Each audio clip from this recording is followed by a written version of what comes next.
Hello everyone, this is Ravindra Dundra and I welcome you all to my channel. In this lecture, we will discuss about class 10 CBSE Geography chapter number 4, that is agriculture. In the previous lectures, we have already discussed about this food crops, non-food crops, as well as we have also discussed about this fiber crops. So, in continuation with that, we will discuss the next topic, that is technological and institutional reforms. Before we discuss about this technological and institutional reforms, what are these and what are these technological and institutional reforms? Before that, what we will discuss is that, as I told in the beginning of this chapter, that most of the Indians, since some thousands of years ago onwards, we are practicing this agriculture in our country. And you all know that 2/3 of the population are actually dependent upon this agriculture, and they are also, for them, that the agriculture is also the main source of income or main source of livelihood for them.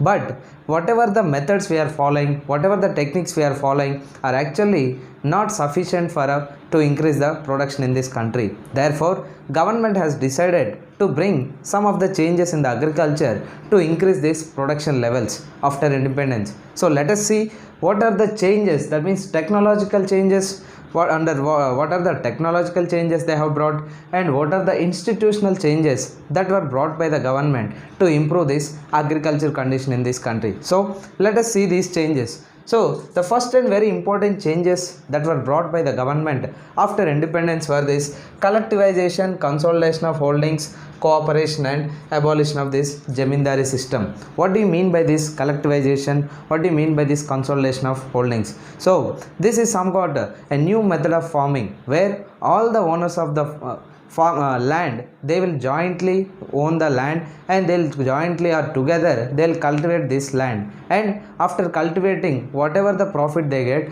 they'll share that profit equally among themselves. So this is what this government has introduced in this country. Then after that, it has also brought something known as this abolition of this zamindari system.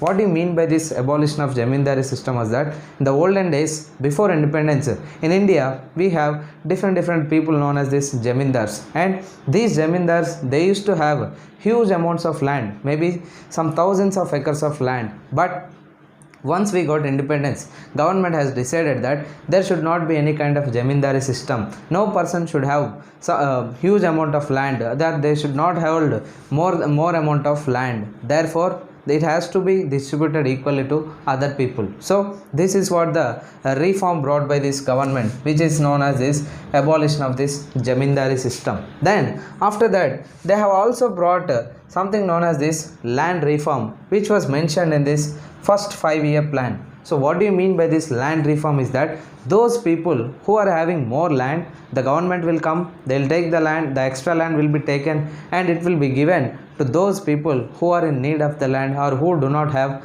any kind of land. So taking from those who are having more land and giving or distributing it to the others who do not have land. So this kind of system, we call it as this land reform, and it was the main focus in the first 5-year plan.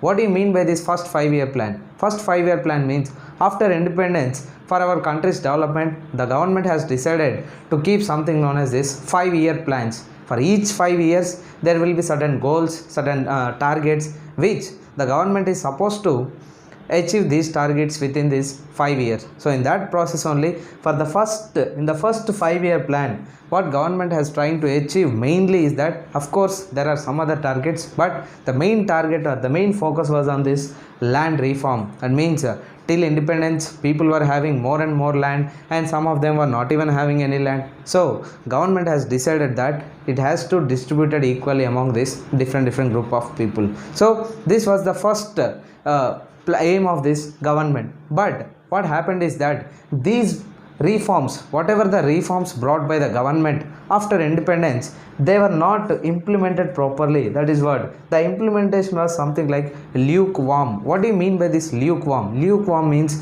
not showing much interest, or very in a slow manner, or not at all having any kind of interest, in a slow process, or not even without taking care. So they did not improve, or they did not bring many changes from this, whatever the changes brought by the government. They did not even follow these changes. Therefore, what government has decided is that during the years in the 1960s and 70s, the government has brought some other changes in the agriculture. What are those? The first one is this. In the 1960s, government has brought something known as green revolution. What do you mean by this green revolution is that to increase the production capacity, the government has brought something known as this FiveYear seeds, which means high yielding variety seeds. And the father of green revolution, hope you all know, it is M.S. Swaminathan.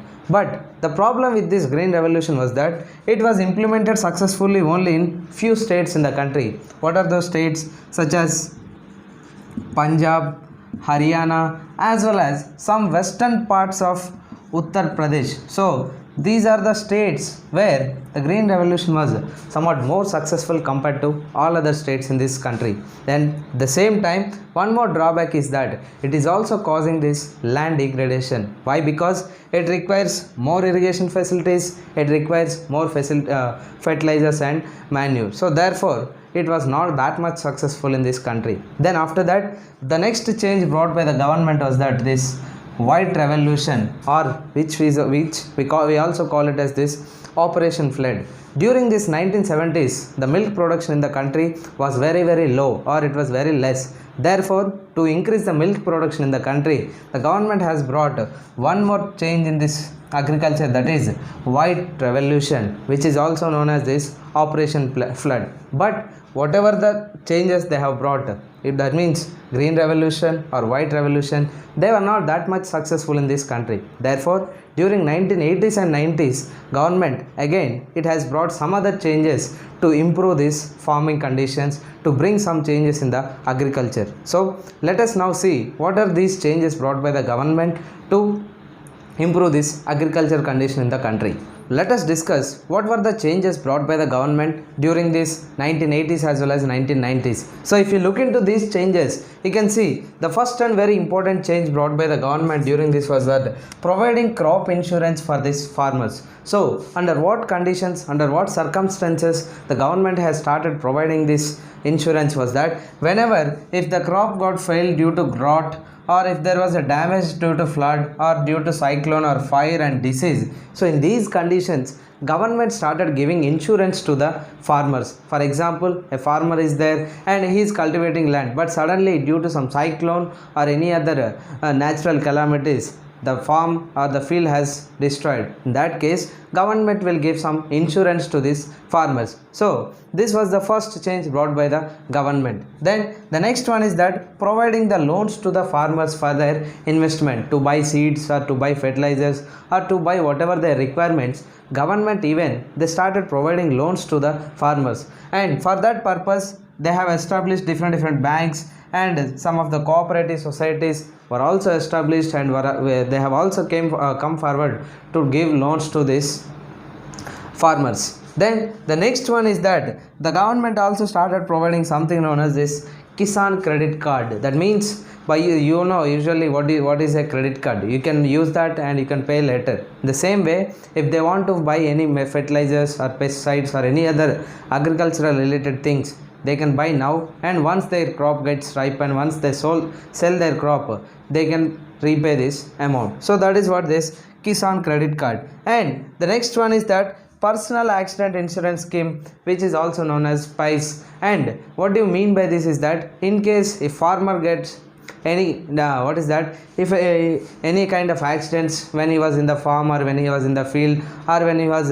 cultivating this land, so government also started providing this personal accident insurance scheme to these farmers. Then apart from that, government also started special weather bulletins as well as agricultural bulletins. What do you mean by this is that means weather bulletins means in the news channels or in the TV, government used to warn or used to tell about this weather conditions, when it is going to rain, when it is going to be dry. So like this, different weather conditions were also updated regularly by news channels or TV channels. And not only that, in order to educate the farmers, in order to improve their knowledge, government also started these agricultural bulletins. You see sometimes in the news channels or in the TV channels, they'll keep some special program for these farmers. In that each day they will teach you about which crop should be grown, what are the requirements for that, how to grow, what are the precautions that need to be taken. So each and everything will be clearly explained in these bulletins. So this was also introduced by this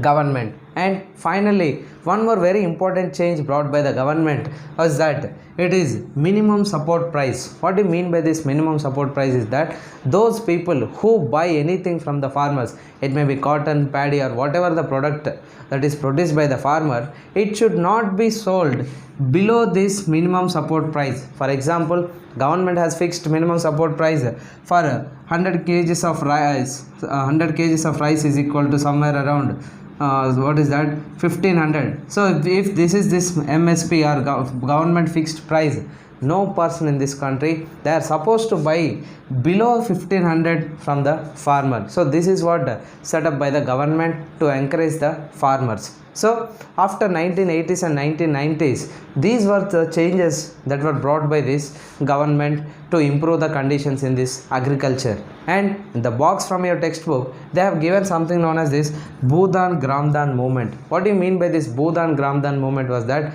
you all know Mahatma Gandhi. After his death, his disciple was known as this, or Gandhi declared his disciple as this Vinoba Bhave. So under the leadership, under the guidance of Mahatma Gandhi, Vinoba Bhave also started moving into villages, and he also started something known as Satyagraha by starting a movement known as Gram Swarajya. So in that process, Vinoba Bhave, he once visited a village in the Andhra Pradesh state known as this Pochampalli, and he started educating all the farmers, or he started giving some speech in front of all these farmers, and he also promised about this land distribution from the government to these landless farmers. So in the meeting, one of the person, he stood up and he told that I am ready to donate my 80 acres of land to those people who do not have that kind of land, or who do not have any kind of land. So the person who stood up to give this 80 acres of land was this Sri Ramachandra Reddy. So he was ready to give this land. So that is what,